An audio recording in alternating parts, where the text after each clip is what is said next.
It's Linda MacPhee's workshop. Here's Linda. Have you got a creative textile genius hidden within?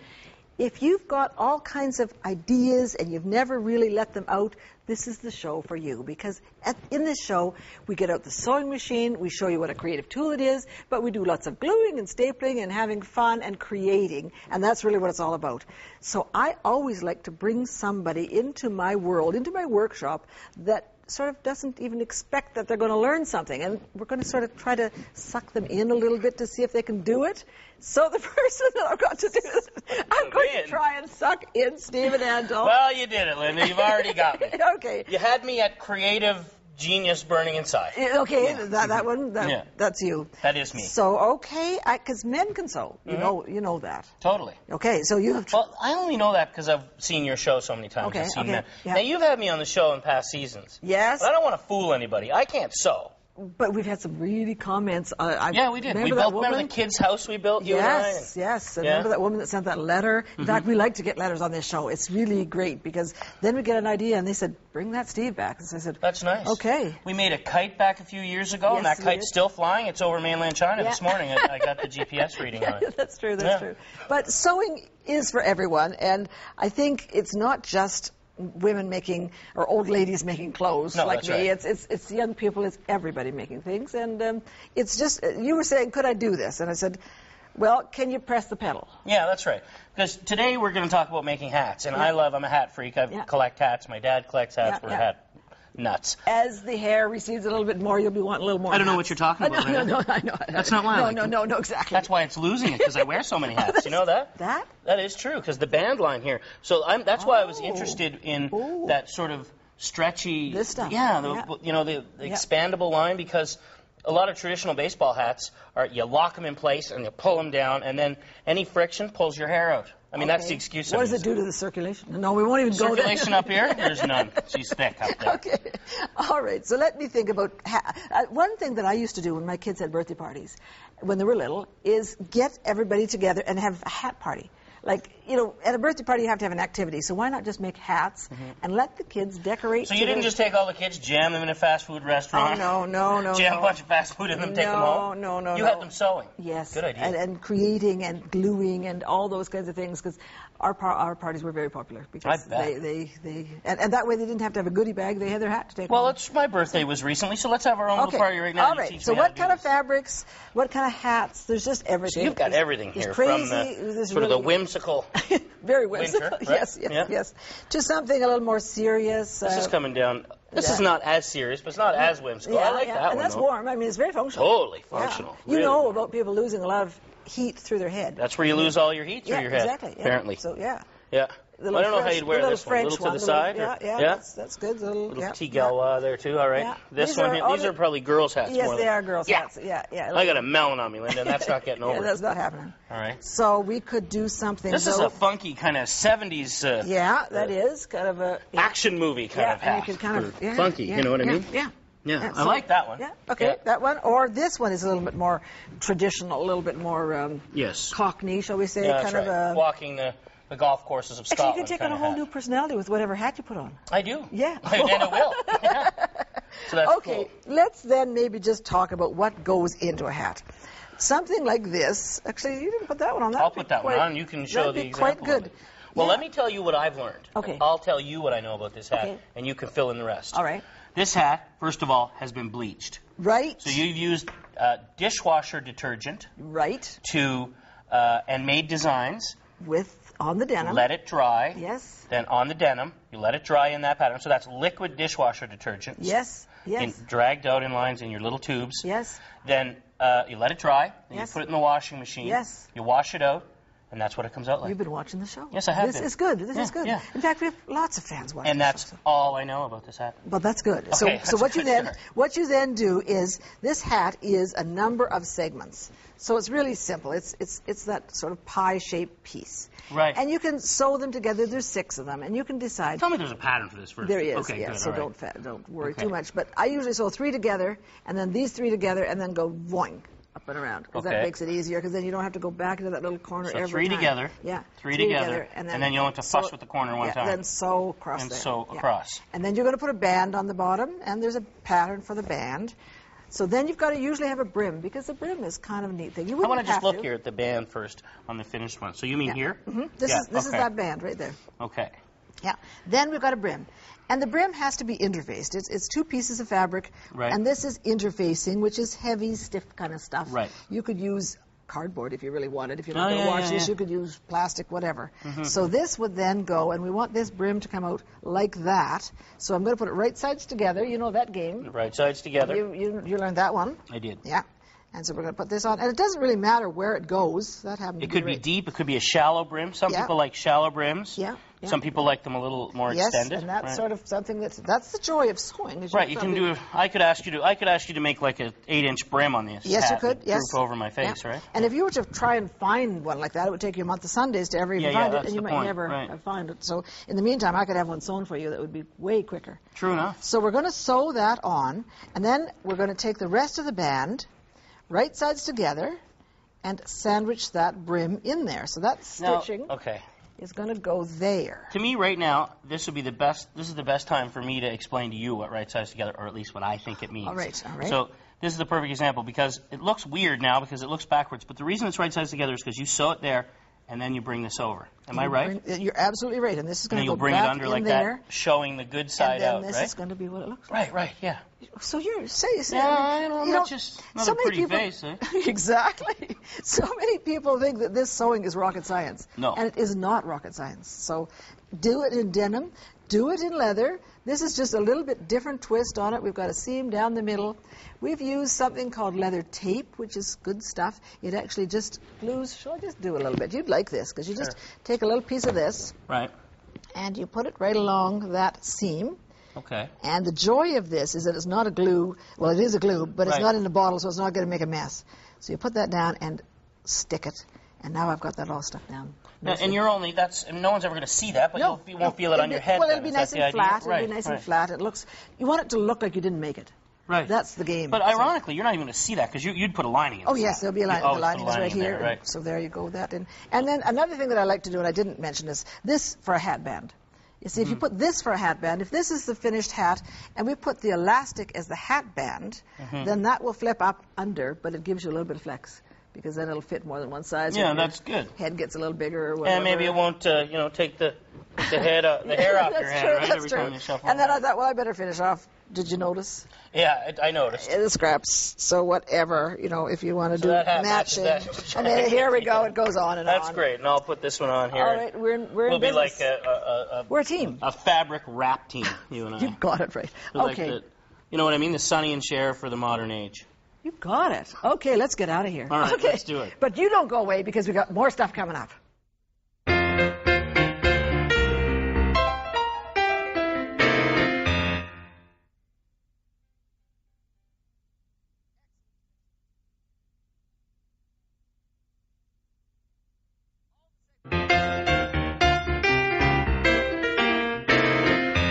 The good stuff that I said was coming up is my friend Cathy Badry, so I'm happy to have you back again. It's great. Thank you, Linda. It's wonderful to be here. As And always. you are a specialist in anything sewing machine and computer. I mean, you just love doing That's that. my thing. I love getting my technology all working together. Yes, and this is something I'm a little slow at, so I'm glad that you're kind of here to help. What you say I'm going to do today is this project. I'm going to print fabric from photographs or images. And specifically, you're going to make, because you could print, as long as you've got the paper, you could print any... And it's actually not on paper. We're going to print out on fabric. Okay, so you need the special sheets. Yeah, and there's lots of different kinds available on the market, so we'll talk about the different ones that are Okay, there. and a special printer or not? No, actually, you can just use your regular inkjet printer. It has to be inkjet, though, not a laser printer, but it has to be inkjet. Okay, so if you've got all those elements, then let's see what you're going to do. Excellent. Okay. So what I've done here, Linda, is I've opened up my HP Creative Scrapbook Assistant program, which has the Quilt Smart Photo Shapes module in it. And what I do Does is... that mean this shape you're talking about? That's exactly it, this shape right here. Okay. So what I want to do is I want to go and find some images. And I'm going to go, these are actually a collection of antique toy sewing machines that a friend of mine had. Okay. But these could be all of your kids. They can be whatever you want them to be. Okay. So I'm actually going to take those pictures, drop them into place. Whoopsie. Best part about computers, edit, undo. Okay, all right. There we go. So let's take our image, drop it into place. There it is. Now I'm going to rotate it, make it fit into my spot. I'm going to take another one, drop it into place. And I guess the joy of all this is that you can see what it looks like. You can see exactly what it's going to look like, and I can size them to make them fit to exactly what I want them to be. Like you can trim them down to whatever size and all this kind of stuff. Okay. That's exactly it, and it's going to fit in. And actually, just for our viewers to be able to see, I'm going to go to another project that I have here, just so that they can see how easy it is to be able to bring in large images and put them into any shape that happens to be in the Creative Scrapbook Assistant. Okay. So any shape that's there, any graphic that you have. Okay. But that's just on this particular software. That's on this particular software. These are the shapes that come with it. Okay. Okay. All right. So what I do now is once I've got my image ready to go, I send it through to my inkjet printer. And it's always a really good idea the first time to do a test on a piece of paper. Yes, because you don't want to be wasting. So that's what I've done here, just to make sure that everything looks okay.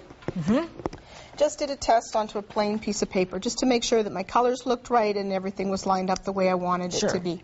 So once I was happy with that, I took my piece of paper-backed magic stuff, fabric printed paper, and I sent it through my inkjet printer.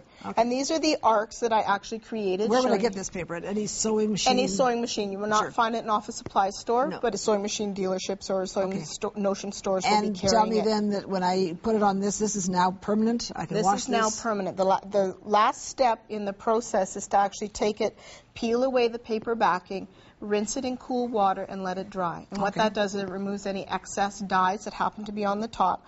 Now you can wash it, iron it. It's just like a regular piece of fabric. Okay. So this is a program called Quilt Smart, which is kind of a neat idea because instead of taking really hard to do programs or pieces for quilting, you take interfaced templates. So what I've done here is I've cut the templates apart. Okay. I take my piece of fabric with the paper removed from the back.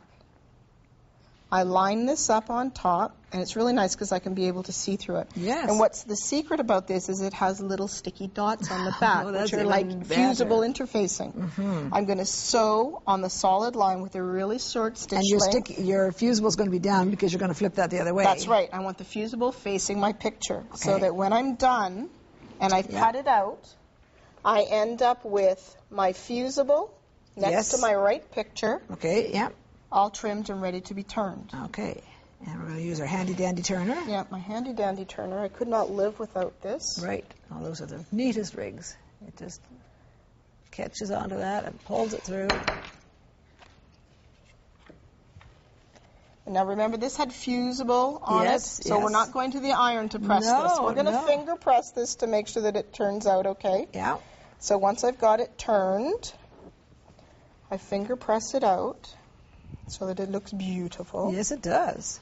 And then I'm going to apply it. Now you have to imagine that this is a great big square of fabric. Well, it is. If I see around there, that is a big square right there and right there. And then we have 4 more that make the outside pieces. Squares are there, there. And then 4 cornerstones. 4 corners, yeah. So what I would do to prepare this is finger press it out flat and then fuse this into place. Right. Then using a very, very narrow zigzag stitch, I'm going to go around the edge with the invisible or monofilament thread in the top and bobbin thread in the back that matches my backing fabric. I mean, it's so invisible, it's pretty well not. When you use a width of 1.0 and a length of 2.0, it makes it very, very small. Invisible thread, so I've gone and stitched around all of these edges. Yes. Then I take a square of fabric that I've marked diagonally. Right.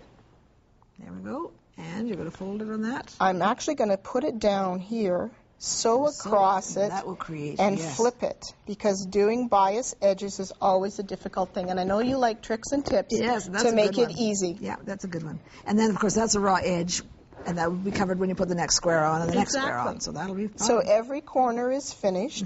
All the pieces are put together. and you've created your project. Oh, this is so orderly and so systematic. It's just very good. And it's not all pieced. No. That's the best part. Yeah, this We've is all got one piece. big Yeah. piece to sew down. Let's see instead of a quickly bunch of what little else pieces. you've got here. You've got Well, there's the a same lot of idea. different types of fabrics that are available. So this is a cotton crepe de chine, Okay. which is a really nice finish. Okay. This is just another. Now, these are images from Click and Craft, the Vintage Workshop graphics, and they come pre-prepared. So again, easily tear away. Okay. Yeah. So that you And have here's the your piece fabric. of fabric with your image on it, and you can do whatever. Put it in a quilt or put it on a Exactly, album and or- there are different types of fabric that are available. So this There's is done muslin with the or- cotton poplin. Okay. You can also get a cotton lawn, which is this rose. And this one I just used the double stick fusible web, Sure. my favorite scallop blade, Yeah. Yeah. scalloped around the outside edge, attached it to a photo album. Sure. You can also do things like gloss, finish, So this is something. canvas. Oh, So this is actually fabric. This side is gloss finish. This side is the matte finish. so it so I- comes like that. It comes like this. All I had to do was send this through my printer and back it in a mat, Yeah. Yeah. and it's finished. Okay. Okay. You can also print onto canvas to create little things. This is a little stand-up for Halloween. And the canvas just comes with the same. Comes exactly the same way, decide what and I fabric like you the want. texture of the Yes. canvas. Now this one is a little bit different because this is actually a hot iron transfer. Okay. So as an iron-on transfer piece, it's printed. And the magic of TV, you can see where I cut it out. Yeah. But it's printed on a large sheet, Yes. traced out, the backing is removed, I place it down, and I heat it with my iron, Okay. And it's there to stay. and it's there to stay. Wonderful. Okay, that has got me going. I think I've got this concept. Get some paper, get my printer going. And That's right, get your inkjet printer going, Yes, get your yeah. photographs out, and do some computer fabric. Excellent. Okay, thank you so much, Cathy. And don't you go away because we've got more stuff coming.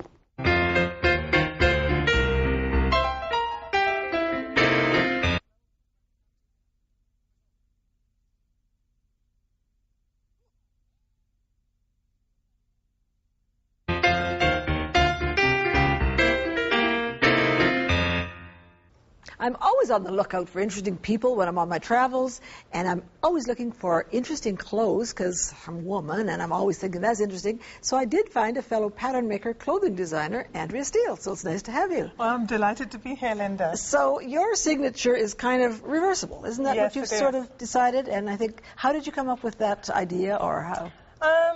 Several years ago I started this because I wanted to find jackets that would fit me and were flattering to me, and I figured if I was putting in all that work, I might as well have two jackets at the end of And it. that really is a great idea. So Yeah. we're going to talk a little bit about how you do that, but let's have a look at some of your garments. Okay. Okay. Tell us about it. This is the Saatchi jacket. This one's done in raw silk and satin from Asia. So this is the satin on this Yes. side? Okay, and it's got a shawl collar. And on the other side is her hand-woven silk. Okay, and we're just going to reverse sew. There's no fastening on this one. It's just... No, you Yeah. could certainly put a button on the center front. Sure, Some sure. of them do. Yeah. And And you didn't have to do all this embroidery. It was... no, that was already all- done. yeah. But today you could. Yes. But this one isn't quilted. So Okay. for those who So are that's the a little unquilted one. Sure. Yes. Okay, thank you. Let's see the next one. This is the Gemini coat. Uh-huh.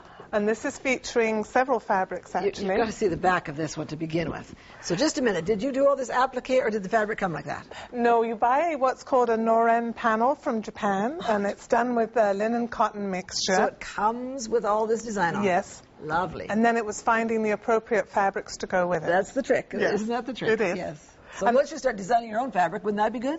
That's the wouldn't next that step. be- Yeah, it That's is. the dream. Yeah. And the other side is a rayon from Indonesia, and it's a very drapable rayon mixed with some of the fabric from this side. So the reversibility in this garment, then you're going to stitch right through the whole thing and make it sort of one, and there's something in between there. Yes. Yeah. Great. Okay, and pockets on one side. Okay, Yes. good. And you can put pockets on the other side too, if you Sure. like. Let's see the next one.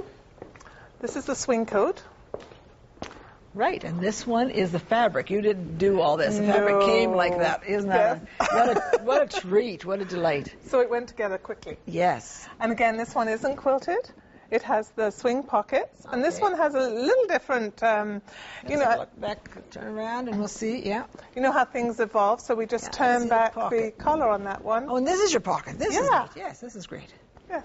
Okay, and this is reversible as well? Yes. Yeah, perfect. Certainly. And then that reverses back to the lapel. Okay, let's keep coming. Yes. And this is another version of the Saatchi jacket we just saw, but quilted. Yeah. Very nice. It is nice when you quilt them, and they just gives them extra life, extra everything. Do you quilt with a long arm, whatever? No, just my regular sewing machine. Oh, a woman after my own heart. And That's you great. don't, the secret, you don't have to quilt close together. You can do it large, so it doesn't take very long. Yes, no, I just been random all over. Looking good. Okay, thank you. Let's keep coming. And this is the trilogy. This is the coat version of the trilogy. It's 3-in-1. Okay. And reversible. Okay. Lots of possibilities with that then. Yeah, and this side is cotton with silk. This the side that we're seeing right now. Yes. It's cotton, and then silk on the other side. No, the other side's linen. Silk on the pocket. Oh, silk here. Yes, yes. So do you mix every different fabric? That's my joy. Seeing, different textures, different colors. Do you ever get practical or sensible on this? No. No. Okay. As long as it will drape. Yes, okay, drape, and you can dry clean these, obviously, or you can wash them. Wash them? Okay, so no they problem. could be pre-washed first. Do you worry about things shrinking or anything like that? If I am concerned, because I'm mixing textures, then yes, I would pre-wash. So there's lots of sewers that just go home and wash everything to begin with anyway, so they're set. So certainly. Do we have more, or is that it? I think that's it. This is the jacket version of that one. Okay, and of course you're wearing one of I'm your also designs. wearing the shirt. Yes. It's called Trilogy because it's the 3-in-1. Going. Got it. Okay, so the nice part about combining colors and different textures is dividing them. Yes. So what's the trick on that? On this one, we're using a bias. I always get the comment, oh, I couldn't make that. It's pretty straightforward. Well, for instance, these divisions are on your pattern, so you cut them out, you find fabrics, but that's easier said than done. You have to have a few trips to a few places to find that, I know. Oh, well, I do also put kits together at times. Okay, sure. Then we make some bias, and there's no turning on the bias. The raw edges are just turned underneath. Okay, so your bias strip is basically 45-degree angle. So and how wide would you cut your bias? About 1.5 inches. Okay. Yeah. And then we're going to sew that small seam, and then you're going to put your little piece bias in bar. there. It's a bias bar that helps this press. Yes, that's right. And of course the seam is at the back. Yes. So when this goes on, you can put cover. So there is a system to what covers what and what covers what, I'm sure. Yes. So you need to do it in a certain order, so I probably start with the short one here. Yeah. And we sew it on both sides. Yes. Yeah. And so when we bring it down, this raw edge of the bias here is covered. Okay. Let's just look at the sandwich you've got here. You've actually got the lining or the plain side. Yes. You've got your sort of interlining piece. Right. And you said not to get too heavy on that. That's right. It needs to be light. Okay. And then your pieces. And you pin it well. Is this how many pins you put on? Yes, I think that's enough. Okay, because you don't want it to shift, but they are fairly stable and they kind of, you're not using a lot of slippery things. No. No. If you were, you'd pin a little bit more. Yes. Okay, so let's go to this stage. You've got all this stuff put on, and then you've got a different trick for the side. Yes. Now, the actual construction of the jacket isn't done with bias at all. It's done with straight 1.5-inch strips. Sure. I've got one partially done in a contrast cotton, you can see. So it's just sewn on. So you're just sewing your side seam, but you're sewing this extra strip That's into right. that. Yes, okay. And then we open it out, and you just turn it over like this. Turn it over the edge and stitch it down. Stitch it down. Yeah. The trick here is matching your bobbin thread to whatever you've got the other side. I'm sure that's the first time you'd learn the hard way by saying, oh darn. Yeah. Okay. So that's really straightforward. The only other little difference is on the sleeve, because it's hard to get that flat through your sewing machine. Sure. Yeah. So we start the same way. And then? But this time we just roll it over. And let it stay. Let it stay like that. Oh, this is great. So this would end up just exactly sticking out like that, and then that doesn't really hurt anything. Thank you so much. This is just great. This is, I think, everything needs to be reversible. It does. Yes. And really, it's very simply reversible. So find some fabric and have some fun. So this is it. Yeah, no more today. We'll see you next time on Linda MacPhee's Workshop. So join us then. To receive the companion book for this series, send $19.98 to the address on your screen or call 1-888-MacPhee.